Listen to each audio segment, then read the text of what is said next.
Good morning class, I am Tabriz Akhtar. This is your science class. We are going to study chapter number 11 and the topic is friction. Recall some of your experiences. A ball rolling along the ground gradually slows down and finally comes to rest when we stop. Paddling a bicycle, it gradually slows down and finally comes to a stop. A scooter also comes to rest once its engine is switched off. Similarly, a boat comes to rest if we stop rowing. It can add more experiences. तो इसको हमारे paragraph में कहा गया है कि भाई आप एक बॉल लुढ़का के देखिए। लुढ़का के देखने के बाद आपको ये पता चलेगा कि थोड़ी देर बाद वो बॉल लुढ़कते लुढ़कते रुक जाएगी। ठीक है, आप जब पैडल मारना बंद कर देते हैं साइकिल में तो वो थोड़ी दूर तक चलते चलते फिर रुक जाएगी। गाड़ी का इंजन बंद कर देते हैं, थोड़ी दूर तक चलते चलते वो रुक जाएगी।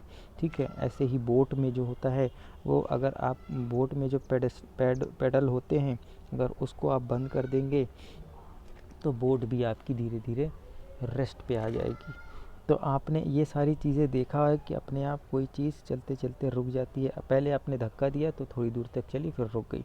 ठीक है, ऐसा होता है। In all this situations no force appears to be acting on the object yet their speed gradually decreases and they come to rest after some time. What causes the changes in their state of motion? Could you some of acting on them? Can you guess the direction in which the force must be acting? In which case? ठीक है, तो अब इसमें कोई force apply नहीं हो रहा। मैंने बताया था किसी चीज़ को रेस्ट से मोशन में आने के लिए फ़ोर्स लगता है, मोशन से रेस्ट में आने के लिए फ़ोर्स लगता है। तो अब हमको जब हमने एक बॉल फेंक दी तो हमने तो उसे धक्का दे दिया, यानी हम ने उस पर फोर्स लगा दिया। ठीक है, फोर्स लगाने के बाद वो बॉल जो है वो लुढ़कने लगी, चलने लगी। लेकिन चलते चलते रुक क्यों जा रही है? इस पर तो कोई फोर्स लग नहीं रहा, ये अपने आप कैसे रुक रही है? तो इसी का जवाब जो है फ्रिक्शन में मिलेगा। यानी फ्रिक्शन जो होता है, the force responsible for changing the state of motion of objects in all these examples is the force of friction. तो इस सारे एग्जाम्पल्स में जो है ना, कौन सा फोर्स काम कर रहा है? इस फोर्स को कहते हैं फ्रिक्शन फोर्स। हिंदी में फ्रिक्शन को कहते हैं घर्षण। घर्षण यानी रगड़ खाना। ठीक है, it is the force of friction between the surface of a ball and ground. ठीक है, ग्राउंड यानी जिस ग्राउंड में वो बॉल लुढ़क रही है तो उस ग्राउंड में जो है ना, ग्राउंड में जो है फ्रिक्शन है। It is the force of friction between the surface of ball and ground. यानी फोर्स ऑफ फ्रिक्शन जो है ना, ग्राउंड और बॉल की सरफेस की वजह से हो रहा है। ठीक है भाई, इसको मैं इतना ज़्यादा टफ ना बना के इसको बहुत इजी में बता दूं कि रगड़ खाना कहते हैं हम जनरल लैंग्वेज में, रगड़ खाना। ठीक है, जब दो सरफेसेस एक दूसरे के ऊपर जब चलती हैं तो वो उन दोनों में रगड़ होती है। ठीक है, रगड़ होती है जिसको हम फ्रिक्शन कहते हैं। वही रगड़ जो है वो आपको रोकने की कोशिश करती है। आपको रोकने की करती है, किसी और को रोकने की करती है। ठीक है, अच्छा, एक ऐसे स्लोप को इमेजिन कीजिए, एक ऐसे स्लोप को या स्लाइड को इमेजिन कीजिए, एक ऐसी फिसल पट्टी इमेजिन कीजिए। एक जो है वो थोड़ी रफ़ बनी हुई है। कैसी? बहुत रफ़ टाइप की बनी है, सीमेंट से बनी है और बहुत रफ़ है। ठीक है, कोई भी उसमें चिकनाई नहीं है ऊपर। और एक ऐसी फिसल पट्टी है जो बहुत ज़्यादा चिकनी है। ठीक है, बहुत ज़्यादा स्मूथ है और साथ ही साथ उसमें ऊपर से ऑयल भी लगा हुआ है। क्या लगा हुआ है? ऑयल लगा हुआ है उस फिसल पट्टी में। तो अब एक बात बताओ, आप एक फिसल पट्टी से फिसलोगे ना, जिसमें ऑयल लगा हुआ है और बहुत चिकनी है, आप रुकोगे नहीं, सीधे सीधे फिसल के नीचे आ जाओगे। और दूसरी फिसल पट्टी जो ऐसी है कि जिसमें कुछ भी नहीं लगा हुआ है और सिर्फ प्योर सीमेंट की बनी हुई है, यानी खुरदरी टाइप की है। अब उसमें रगड़ ज़्यादा है, उसमें क्या, फ्रिक्शन ज़्यादा है। तो आप अगर उससे फिसलना चाहोगे तो आप फिसल नहीं पाओगे। ठीक है, आप बीच में ही रुक जाओगे। फिर आप अगर धक्का दोगे अपने आप को तब जाके वो नीचे उतर पाओगे उसमें से, अदरवाइज़ नहीं फिसल पाओगे। तो कौन सा फोर्स लग रहा है जो आप दोनों को रोक रहा है, यानी आपको रोक रहा है? वो है फ्रिक्शन फोर्स, है ना, जिसको हम कहते हैं घर्षण फोर्स, घर्षण। The force of friction always act on all the moving object and its direction is always opposite to the direction of motion. ठीक है, तो ये मूविंग ऑब्जेक्ट, कोई भी चीज़ जो मूव कर रही है उन पे फ्रिक्शन फोर्स लगता है और इस फ्रिक्शन फोर्स का जो डायरेक्शन होता है वो मूविंग यानी डायरेक्शन ऑफ मोशन के अपोजिट होता है। यानी अगर आप आगे जा रहे हो तो आपके ऊपर जो फ्रिक्शन फोर्स लग रहा है वो पीछे की तरफ लग रहा है। ठीक है, ठीक है, ये समझ आया। And you may be wondering whether it is essential for agent applying a force on object to be always in contact with it. Let us find out non contact forces. अब कॉन्टैक्ट फोर्सेस, देखो force क्या होता है कि जब दो object का contact होगा तभी तो फ्रिक्शन होगा उसमें। ठीक है, जब बॉल और ज़मीन का कांटेक्ट होगा तभी तो फ्रिक्शन होगा। ठीक है, अब ऐसा तो नहीं कि बॉल हवा में होगा तो उसके साथ और ज़मीन का फ्रिक्शन होना चालू हो जाएगा, नहीं होगा ना, बॉल ज़मीन के कांटेक्ट में होना चाहिए। अब 11.7 में देख रहे हैं नॉन कांटेक्ट फोर्सेस यानी मैग्नेटिक फोर्सेस, जिसमें कांटेक्ट नहीं होता है। ठीक है, एक्टिविटी दी हुई है। ठीक है, एक्टिविटी क्या है, take a pair of bar magnets. Bar magnets, आप मैग्नेट्स यानी चुंबक जिसको कहते हैं, आप बार मैग्नेट लीजिए। Place a longer slide of one of the magnet over 3 round shape pencils. ठीक है, 3 राउंड शेप पेंसिल के ऊपर रखिए लॉन्गर पार्ट। ठीक है, उसके बाद now bring one end of the other object near the end of the magnet placed on the, make sure that two magnets do not touch each other. Observe that what happens next. Bring to the other of the magnet near the same end of the magnet place on the rulers. Note what happens to the, ठीक है, तो इसमें ये कह रहा है बेटा कि नॉन कांटेक्ट फोर्सेस क्या होते हैं। तो नॉन कांटेक्ट फोर्स में एक मैग्नेटिक फोर्स बताया है, यानी बिना छुए किसी को हिला देना या स्टेट ऑफ मोशन चेंज कर देना, ये होता है मैग्नेटिक फोर्स। तो मैग्नेट में आप देखो कि मैग्नेट एक दूसरे को छूता भी नहीं है, फिर भी उनमें अट्रैक्शन और वो होता है, डिस्ट्रैक्शन होता है। तो जैसे कि अब एक एग्जांपल दिया है कि 3 पेंसिल रखिए नीचे और फिर उसके बाद ऊपर एक मैग्नेट रखिए, फिर उसके मैग्नेट के सेम साइड 2 मैग्नेट होने चाहिए, तो मैग्नेट के पहले सेम साइड को लाने की कोशिश कीजिए। अगर सेम साइड को साथ में लाएंगे तो क्या होगा, मैग्नेट दूर भागेगा। फिर उसके बाद अपोजिट साइड को लाएंगे तो क्या होगा, चिपक जाएगा।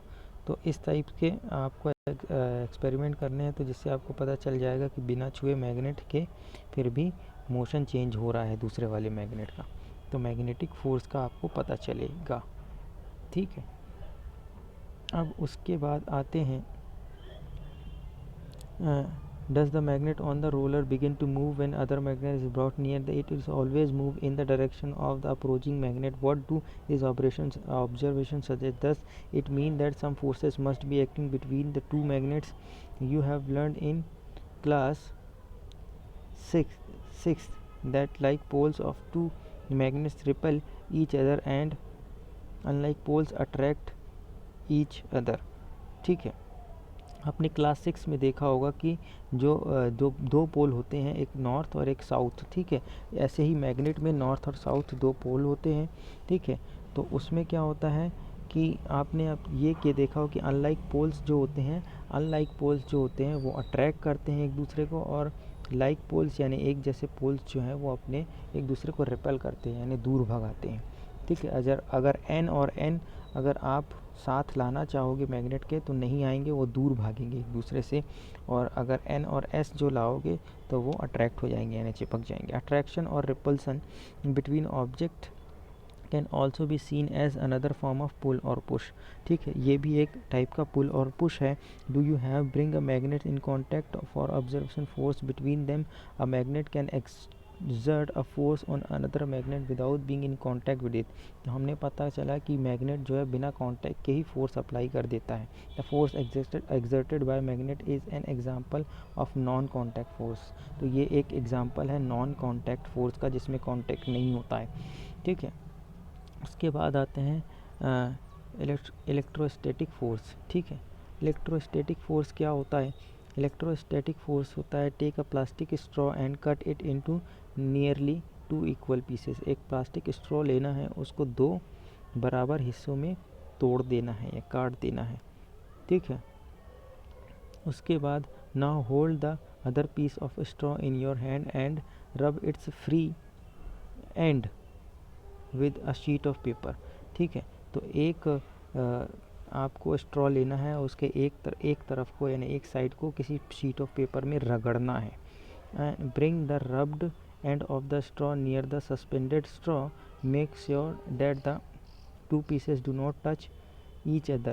what do you observe next? Rub the free end of the suspended piece of straw with a sheet of paper। again bring the piece of straw that was rubbed earlier with paper near the free end, ठीक है, of the suspended straw। what do you observe? तो देखो इसमें क्या करना है कि इस टाइप का अरेंजमेंट बनाना है, ठीक है, और उसके बाद किसी पेपर में रब करना है, एक स्ट्रॉ को रब करना है, फिर उसके बाद दूसरे वक्त के पास मिला के देखना है, फिर उसके बाद दूसरे को भी रब करना है, फिर उसके बाद दोनों स्ट्रॉ को पास में ला के देखना है, ठीक है।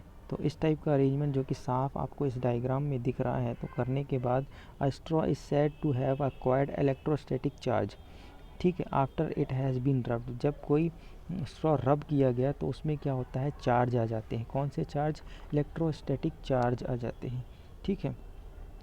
तो such a straw is an example of charged body. तो इससे एक चार्ज्ड बॉडी का पता चलता है। जैसे ही हमने स्ट्रॉ को पेपर में घिसा, रब किया, उसमें एक इलेक्ट्रोस्टैटिक चार्ज आ जाता है, यही एक चार्ज बॉडी कहलाती है, जैसे कि हमने स्ट्रॉ के साथ किया है। ऑन अनदर चार्ज और uncharge body is known as electrostatic force, ठीक है। The force exerted by charge body. तो चार्ज बॉडी यानी जो बॉडी को हमने चार्ज कर दिया घिस के, ये एक्सपेरिमेंट आपने बहुत किया है, देख रहे, घिसने वाला एक्सपेरिमेंट आपने बहुत किया है, ठीक है।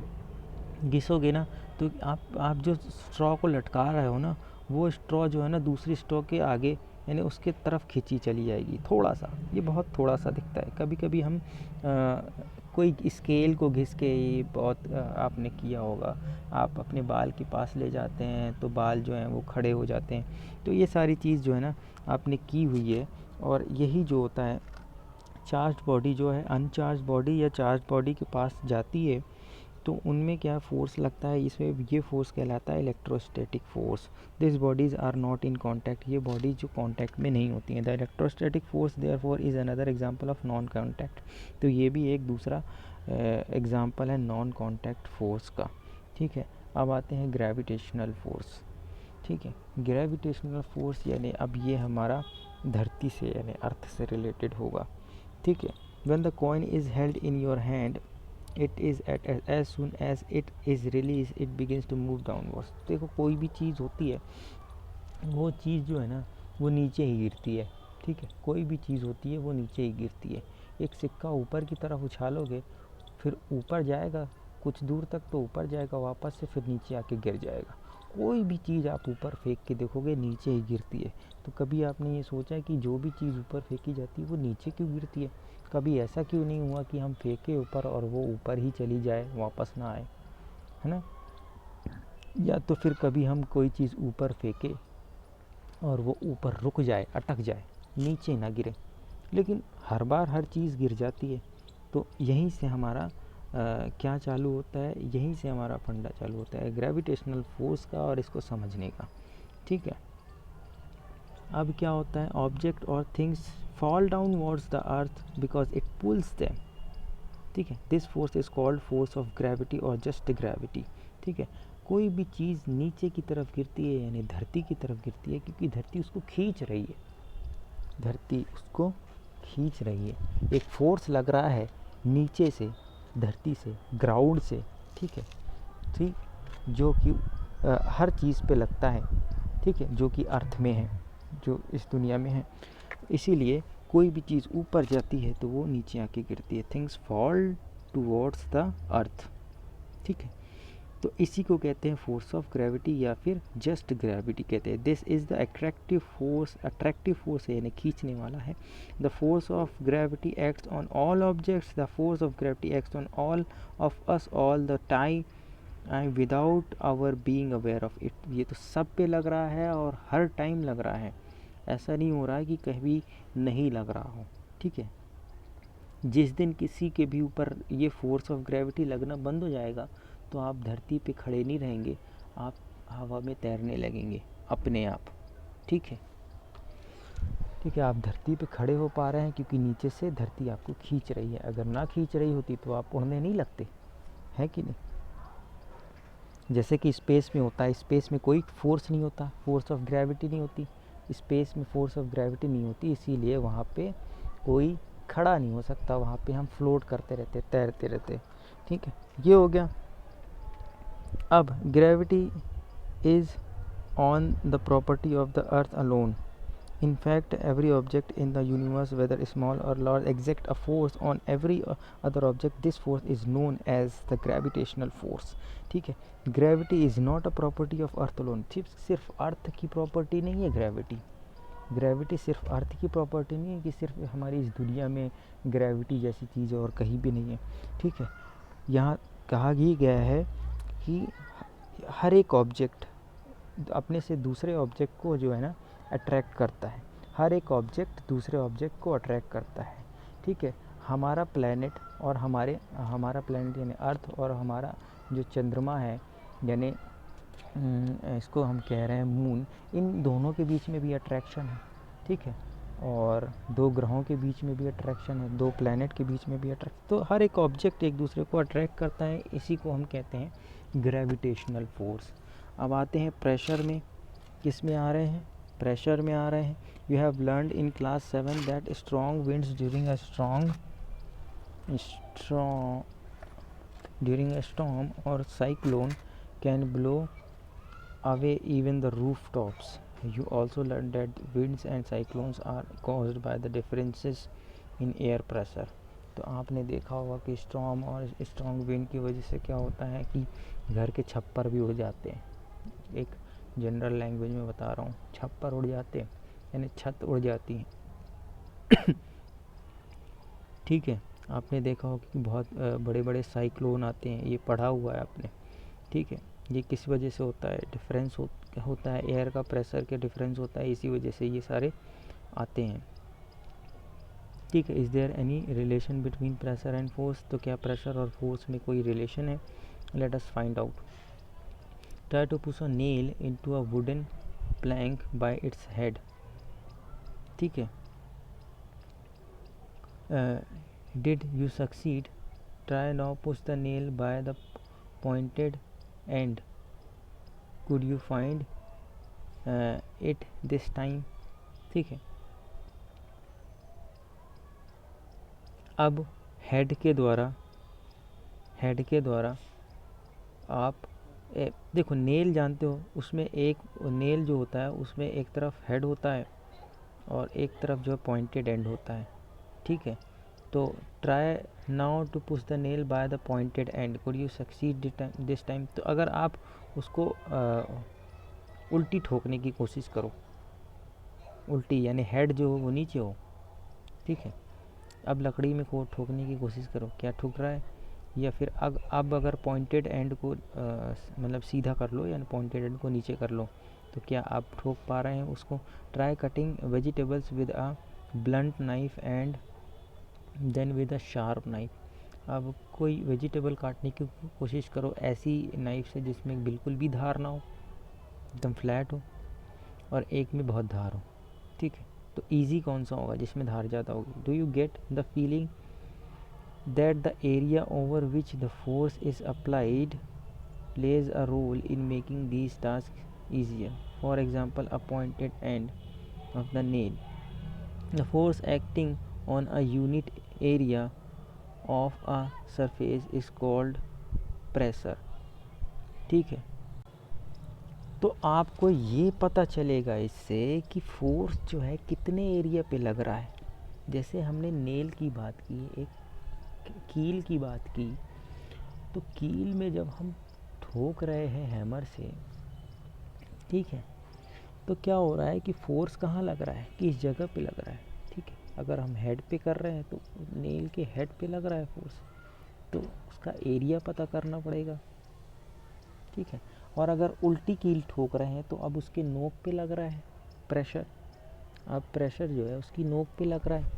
ठीक है, तो ये पता चला कि प्रेशर जो लग रहा है वो किसी न किसी एरिया पे लग रहा है।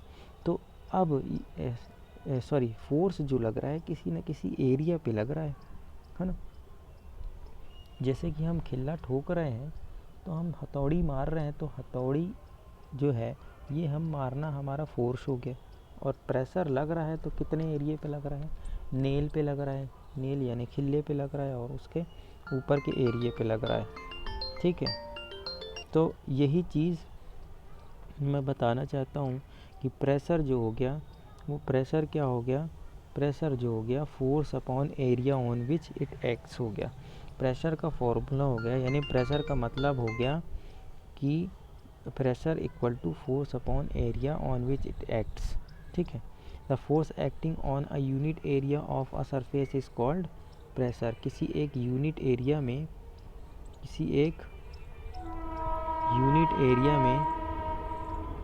जो प्रेशर लगता है इसी को हम कहते हैं, जो फोर्स लगता है इसी को हम कहते हैं प्रेशर। ठीक है, ये हमने प्रेशर के बारे में बताया। A porter carrying a heavy load, एक पोर्टर जो है वो हैवी लोड उठा रहा है। ठीक है, at this stage we consider only those forces which act perpendicular to the surface on which the pressure is to be computed. तो इस चीज़ में हम वही फोर्स कंप्यूट करते हैं जो परपेंडिकुलर लग रहा हो, यानी सीधा उसी पर लग रहा हो। ठीक है, नेक्स्ट पेज में आ रहे हैं, पेज नंबर 138 में।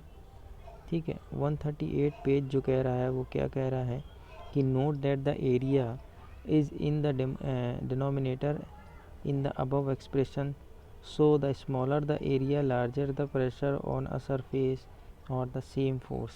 The area of the pointed end of the nail is much smaller than that of its head. The same force therefore produces a pressure sufficient to push the pointed end of the nail. तो ठीक है, इसकी मैं जो बात करूँ ये क्या बता रहा है कि हमने अभी फॉर्मूला क्या देखा, फॉर्मूला देखा force upon area on which it acts, जिस जगह पे फोर्स लग रहा है उस जगह का एरिया। ठीक है, जैसे उस नेल की बात करूं। ठीक है, और अब जो एरिया जो है वो नीचे है, फोर्स ऊपर है, force upon area, pressure equal to क्या हो रहा है, फोर्स अपॉन एरिया हो रहा है। ठीक है, अगर एरिया घट जाएगा, एरिया अगर घटता है तो क्या होगा, तो प्रेशर जो है वो बढ़ जाएगा। ठीक है, जब आप देख रहे हो कि जो कील है वो अगर मैंने उल्टी ठोकनी चालू की, ठीक है, तो अब हैमर जो है वो यहाँ पे मार रहा हूँ मैं, ये मान लो हैमर है मेरा, थोड़ा सा अच्छा दिख नहीं रहा, मार रहा हूँ ना, तो अब इस जगह पे प्रेशर बढ़ जाएगा क्योंकि यहाँ का एरिया जो है वो कम है। ठीक है, is much smaller and the same force therefore produces a pressure sufficient to push the pointed end of the smaller। ठीक है, तो अब अगर एरिया बढ़ाऊं,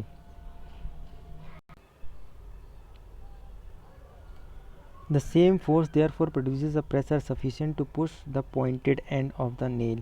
तो इसीलिए जो सेम फोर्स है therefore produces a pressure sufficient to push the pointed nail. तो पॉइंटेड नेल अगर अब हमने पॉइंटेड नेल को नीचे कर दिया तो वही सेम फोर्स हमें लगेगा और उस पॉइंटेड नेल को वुडन प्लैंक में अंदर करने के लिए, यानी ठोकने के लिए। क्योंकि अब क्या हुआ कि अब हमने जो है ना एरिया बढ़ा दिया, क्योंकि अब जो हेड जो है ना, हेड का एरिया जो है वो ज़्यादा होता है। ठीक है, हेड का एरिया ज़्यादा होता है, पॉइंट का एरिया कम होता है।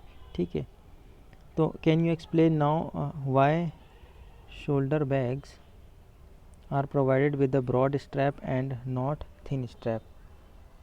ठीक, and why the tools meant for cutting और piercing always have strap edge. तो क्या आप बता सकते हैं कि अब शोल्डर बैग जो है उसमें जो स्ट्रैप होती हैं वो ब्रॉड होती हैं, चौड़ी होती हैं, थिन नहीं होती, पतली नहीं होती।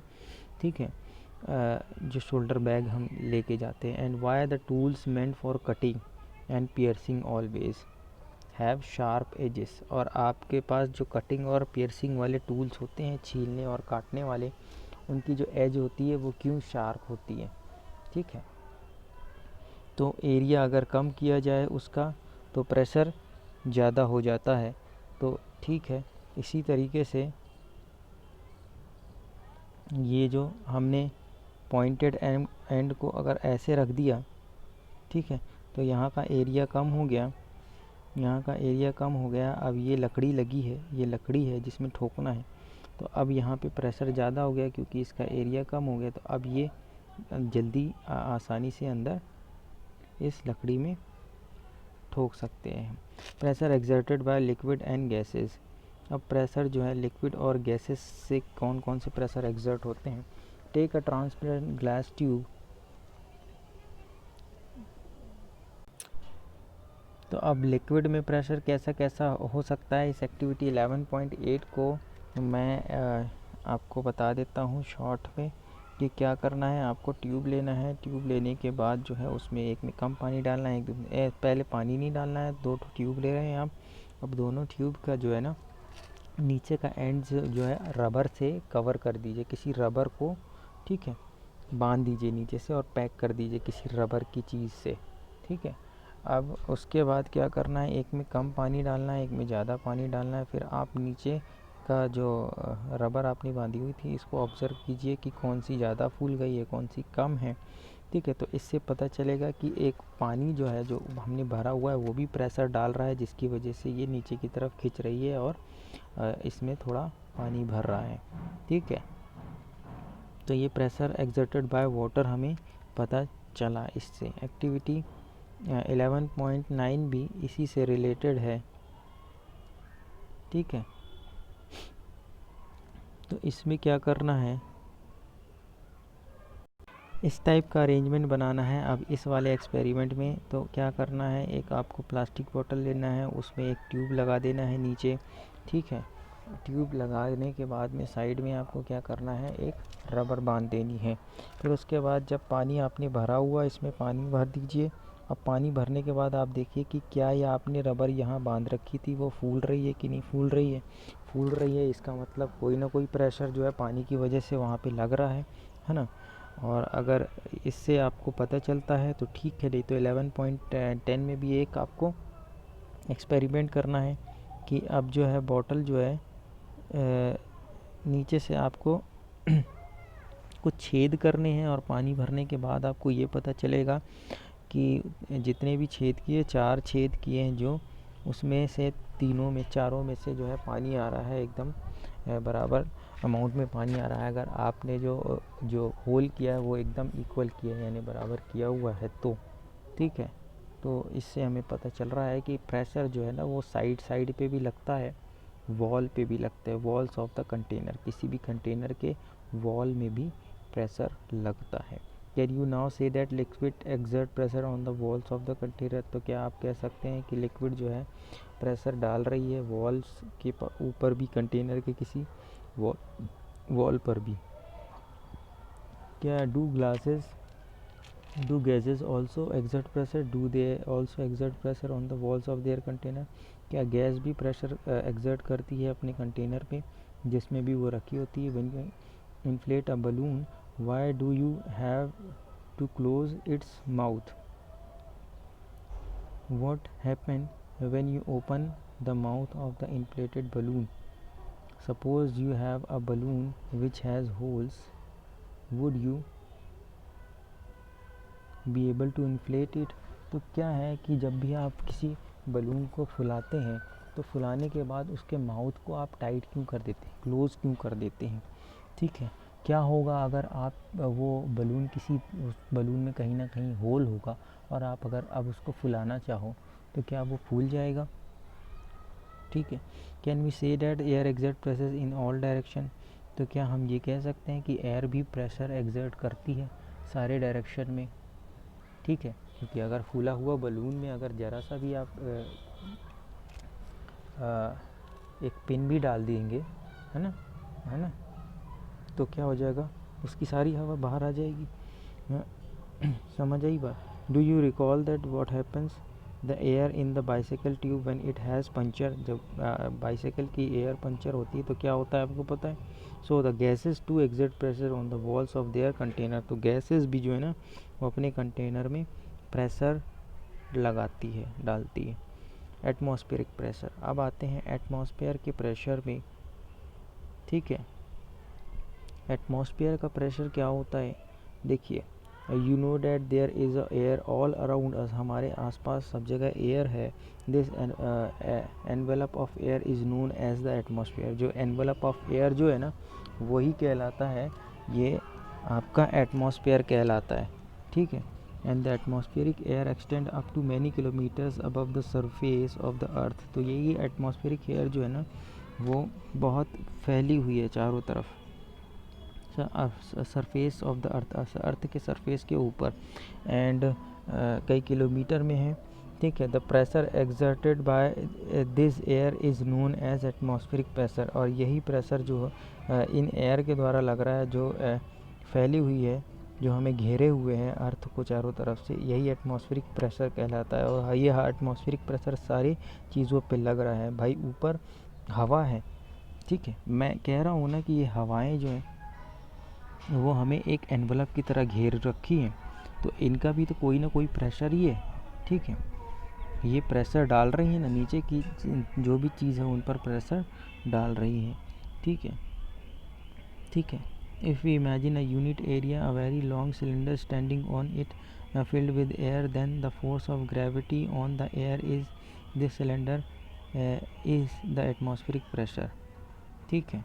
The atmospheric pressure is the force of gravity on air in a column of unit area. तो एटमॉस्फेरिक प्रेशर क्या होता है? मैंने बताया था कि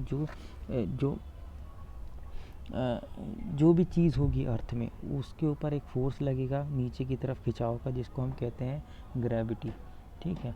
तो ऐसे ही जो हवा है, जो एटमॉस्फेयर की हवा है, ठीक है, जो भी चीज़ हमारे एटमॉस्फेयर में है, ठीक है, मोस्टली जो हम एयर की बात कर रहे हैं, तो अब उस पर भी तो ग्रेविटी का फोर्स लग रहा है ना। तो अगर किसी यूनिट एरिया पे, किसी एक यूनिट एरिया पे अगर हम इस ट्यूब की ही बात कर ले, तो इस ट्यूब में जो भी हवा भरी हुई है, ठीक है, उसका वो भी उस पर तो एक प्रेशर लग रहा है नीचे की ओर, वो जो फोर्स लग रहा है, जो अभी ग्रेविटी की बात किया था, ठीक है। तो यही कहलाता है एटमॉस्फेरिक प्रेशर, ठीक है। यही एटमॉस्फेरिक प्रेशर है जो it is the force of gravity on air in a column of unit area. तो फोर्स ऑफ ग्रेविटी ही है जो एयर के ऊपर लग रही है, ठीक है, किसी एक यूनिट एरिया में। यूनिट एरिया मतलब अगर हमने एक ट्यूब लिया तो ट्यूब में, और कोई चीज़ और ली तो उस चीज़ की बात करेंगे, ठीक है। तो ये होता है। एंड हाउ लार्ज और small is it the atmospheric pressure. अब ये एटमॉस्फेरिक प्रेशर कितना हो सकता है, ठीक है, 11.11 एक्टिविटी। अब आपको रबर शक्कर लेना है। रबर शक्कर देखो कभी कभी ग्लास पे लगा हुआ होता है, ठीक है। अगर उसको थोड़ा सा प्रेस कर दोगे किसी फ्लैट सरफेस पे, प्लेन सरफेस पे, तो क्या होगा, वो चिपक जाएगा। देखे होगे कभी, है ना। रबर शक्कर रबर का होता है और इस टाइप का कोन टाइप का बना होता है। अगर उसको किसी फ्लैट सरफेस पे प्रेस कर देते हो तो वो उसमें चिपक जाता है, ठीक है। तो क्या आप वो चिपक गया है अगर, तो क्या आप उसको निकाल सकते हो? When you press a sucker most of the air between its cup and surface escape out. जैसे ही आप किसी रबर शक्कर को प्रेस करते हो किसी फ्लैट सरफेस पे, तो उसके बीच की जो हवा है, जो एयर है, वो बाहर निकल जाती है, स्केप हो जाती है। The sucker stick to the surface because its pressure of atmosphere acts on it. ये उसमें चिपक जाता है क्योंकि प्रेशर ऑफ एटमॉस्फेरिक प्रेशर उसके ऊपर एक्ट कर रहा है। टू पुल द शक्कर of the surface the applied force should be large enough to overcome the atmospheric pressure। तो अब इसके ऊपर इसको निकालने के लिए हमें कम से कम इतना प्रेशर तो लगाना ही पड़ेगा, इतना फोर्स तो लगाना ही पड़ेगा, जो जितना फोर्स अगर वहाँ से लग रहा है, एयर के प्रेशर से लग रहा है, उससे ज़्यादा ही लगाना पड़ेगा, तभी हम खींच के उसको बाहर निकाल सकते हैं। This activity might give you an idea about the magnitude of atmospheric pressure. तो इसी से आपको मैग्नीट्यूड ऑफ एटमॉस्फेरिक प्रेशर पता चल जाएगा, ठीक है। इन fact, it would not be possible for any human being to pull a sucker off surface if there were no air at all between the sucker and the surface. तो बल्कि अगर ऐसा हो कि सरफेस और सकर के बीच से अगर पूरी हवा निकाल दी जाए तो अब हमको पुल करना यानी उसको खींच पाना बहुत ही मुश्किल होगा. ठीक है. Does it give you an idea how large an atmospheric pressure. तो क्या अब आपको पता चला कि एटमॉस्फेरिक प्रेशर क्या होता है. ठीक है. बल्कि यहाँ पे तो पॉसिबल ही नहीं लिखा है कि पॉसिबल ही नहीं है कि अगर उनके बीच की हवा बिल्कुल निकाल दी जाए एयर सकर और उस फ्लैट सरफेस की, तो जब अब वो अगर चिपकेगा तो हमारा निकालना नामुमकिन होगा. ठीक है. If the area of my head were 15 centimetre into 15 centimetre, how much force air will exert on my head. तो एयर मेरे हेड पे कितना एरिया एक्सर्ट करेगी, तो ये भी एक क्वेश्चन है. ठीक है. सबसे पहले the force due to air in a column of a height of a atmosphere and area is 15 into 15 is nearly equal to force of gravity on an object of mass 225 kilogram. ठीक है. तो जो is nearly equal to the force of gravity on an object of mass. तो मास मतलब किसी चीज़ का भार जो है, मास हम कहते हैं, भार कह सकते हैं उसको. तो जो आपका एरिया है, जो आपका जो सर का एरिया है, अभी एक क्वेश्चन जो आपने पूछा, ठीक है, इस बॉक्स में, कि अगर मेरा सर का जो एरिया है 15 सेंटीमीटर इंटू 15 है, यानी 15 सेंटीमीटर लंबा है और 15 सेंटीमीटर चौड़ा सर है मेरा, तो इस पे फोर्स जो है, एयर का फोर्स जो है, एयर का प्रेशर जो है, जो इस चीज़ को हम एटमॉस्फेरिक प्रेशर कहते हैं, वो कितना लग रहा होगा. तो इसको कैलकुलेट करने के लिए यहाँ पे बताया गया है कि 15 इंटू 15 कितना होता है, 225 होता है. तो 15 इंटू 15 सेंटीमीटर के सर के लिए जो उस पर फोर्स लग रहा है, वो कितना फोर्स लग रहा है, जितना कि किसी 225 किलो, जितना किसी 225 किलो भार वाली चीज़ पे फोर्स लगता है, फोर्स ऑफ ग्रेविटी लगता है, उतना ही आपके सर पे फोर्स लग रहा है. ठीक है. The reason we are not crushed under this force of gravity this is that the pressure inside our body is also equal to the atmospheric pressure. तो हमें क्यों कुछ नहीं होता, हम क्यों इसमें दब नहीं जाते एटमॉस्फेरिक प्रेशर में, क्योंकि हमारे बॉडी के अंदर का जो प्रेशर होता है वो भी जो है एटमॉस्फेरिक प्रेशर के बराबर होता है. Is that the pressure inside our body is equal to the atmospheric pressure.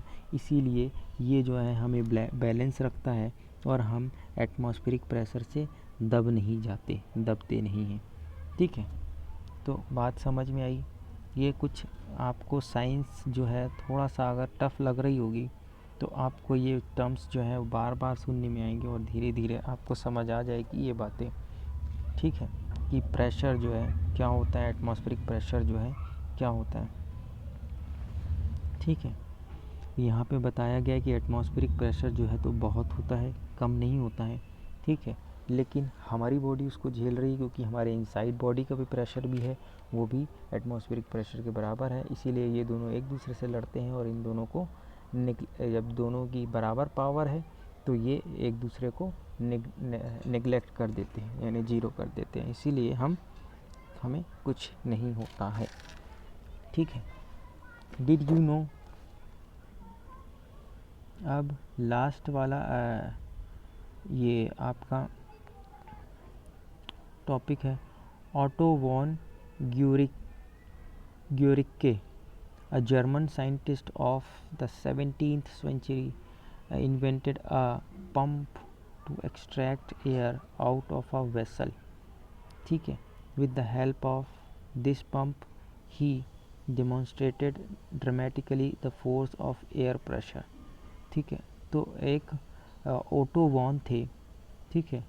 ग्यूरिके, ये जर्मन के साइंटिस्ट थे. 17th सेंचुरी में क्या हुआ कि इन्होंने एक पंप इन्वेंट किया तो extract air out of vessel, किसी वेसल से एयर को एक्सट्रैक्ट करने का, खींचने का। With the help of this pump इसी पंप से उसने डेमोन्स्ट्रेट किया कि फोर्स जो है वो प्रेशर डालता है, फोर्स जो है किसी चीज़ पे प्रेशर डालता है।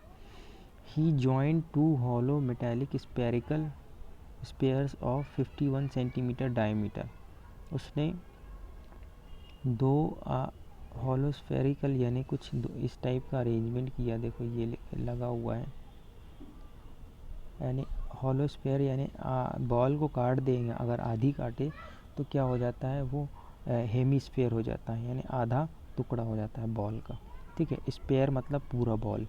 ठीक, तो दो आधे आधे बॉल को उसने काट के जोड़ा 15 सेंटीमीटर डायमीटर का, and pumped air out of them, और उसमें से एयर बाहर निकाल ली। Then he employed 8 horses on each side to pull them apart, और उसने दोनों तरफ 8 घोड़े लगा दिए कि इसको खींच के अलग करें।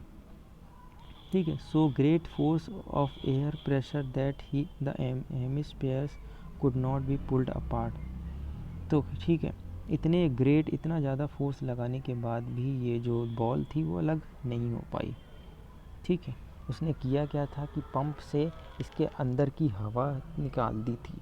ये दोनों बॉल के अंदर जो भी हवा, देखो हर चीज़ में जो क्या होता है, जहाँ कुछ भी नहीं होता वहाँ क्या होती है, हवा होती है, एयर होती है। ठीक है, तो हर जगह कहीं ना कहीं एयर प्रेजेंट है। तो यही एयर उसने निकालने के लिए एक पंप बनाई थी, और इसी पंप के थ्रू उसने ये एयर निकाल दी। जब एक स्पेयर के अंदर की पूरी हवा निकाल दी और उसके अंदर कुछ भी नहीं बचा, तो अब उसको निकाल पाना जो है मुमकिन नहीं हो पाया। 8 घोड़े भी लगा दिए तब भी। ये था आपका सारा चैप्टर। अब आते हैं एक्सरसाइज में। तो यहाँ पे हमारे पास सारे क्वेश्चन आंसर्स हैं और एक्सरसाइज भी है जिसको आपको फिलअप करना है, और क्वेश्चन आंसर्स जो हैं वो आपको कॉपी में लिखना है। और बहुत ज़्यादा इजी क्वेश्चन आंसर्स है, कोई ज़्यादा टफ नहीं है। Examples each of situation in which you push और pull to change the state of motion. Example देने हैं कि आप कभी किसी भी आपका डेली यूज़ का एग्जांपल दे दीजिए कि जिसमें आप किसी चीज़ को पुश कर रहे हैं या किसी चीज़ को पुल कर रहे हैं, धक्का दे रहे हैं या खींच रहे हैं। ठीक है, तो इससे आपको पता चलेगा पुश और पुल का, और फोर्स जो अप्लाई कर रहे हैं आपको। ठीक है, तो इसमें कुछ एग्जांपल हमने दिए हैं। Heavy box at rest it pushed it move it from one room to another room. तो एक बॉक्स था जिसको हमने पुश किया, तो वो हमने पुश करके जब धक्का दिया तो वो आगे बढ़ा, और आगे बढ़ते बढ़ते हमने एक कमरे से दूसरे कमरे में वो बॉक्स को शिफ्ट कर दिया। ठीक है, two example of situation. Question number 2 में क्या है, in which applied a force causes a change in the shape of an object. अब ऐसे एग्जाम्पल देने हैं जिसकी वजह से किसी ऑब्जेक्ट का शेप चेंज हो गया हो, है ना। यानी अब इतने एग्जाम्पल इसमें भी दे सकते हैं। स्क्वीज़ ऑफ प्लास्टिक बॉटल, किसी प्लास्टिक बॉटल को स्क्वीज़ कर रहे हैं। ठीक है, जैसे कि केचप की बॉटल में से केचप निकालना है तो हम स्क्वीज़ करते हैं तो वो ऊपर की शेप चेंज हो जाती है, पचक जाती है, और इसी वजह से जो है तो हमें सॉस जो है या फिर केचप जो है वो बाहर आता है। ठीक है, यहाँ पे फिर उसके बाद फिल इन द ब्लैंक है, और ब्लैंक के बाद कुछ क्वेश्चन और है। Squeezing a piece of lemon between the fingers to extract its juice. तो अब क्वेश्चन नंबर 5 में कह रहा है कि किस टाइप का फोर्स जो है काम कर रहा है ये जो क्वेश्चन दिए हुए। तो स्क्वीज़ करने में, लेमन को स्क्वीज़ करने में आप अपने हाथों का इस्तेमाल करते हैं, नींबू को निचोड़ने में आप हाथों का इस्तेमाल करते हैं, तो इस पर कौन सा फोर्स लगेगा, मस्कुलर फोर्स लगेगा। ठीक है, taking out paste from a toothpaste tube. ठीक है, we use muscular force to take out paste from toothpaste tube. तो टूथपेस्ट ट्यूब से अब हम जो टूथपेस्ट निकाल रहे हैं उसमें भी हम अपने हाथों का इस्तेमाल कर रहे हैं, जिसकी वजह से मस्कुलर फोर्स लग रहा है। इस टाइप से हमने पूरे चैप्टर में बताया कि किस किस टाइप के फोर्स होते हैं, बस उसी को पहचान के इस क्वेश्चन में बताना है। और blacksmith hammer a hot piece of iron while making a tool. किसी टूल को बनाने के लिए ब्लैक स्मिथ जो है वो क्या करता है, हॉट पीस ऑफ आयरन, गरम आयरन को लेता है और how does it force due to hammering affect the piece of iron? When a blacksmith hammer a hot piece of iron, जब कोई ब्लैक स्मिथ यानी कोई लुहार जो है गरम आयरन को ठोकता है या मारता है उस पर, he uses his muscular force, तो वो अपना मस्कुलर फोर्स यूज़ करता है। फोर्स जो है, this force changes the shape of the iron, और यही फोर्स जो है आयरन का शेप चेंज कर देता है। It can be given A desired shape, और जो भी शेप वो चाहता है उस शेप में कर देता है। ठीक है। An inflation balloon was pressured against a wall after it has been rubbed with a piece of synthetic cloth. It was found that the balloon sticks to the wall. What forces might be responsible for the attraction between the balloon and the wall?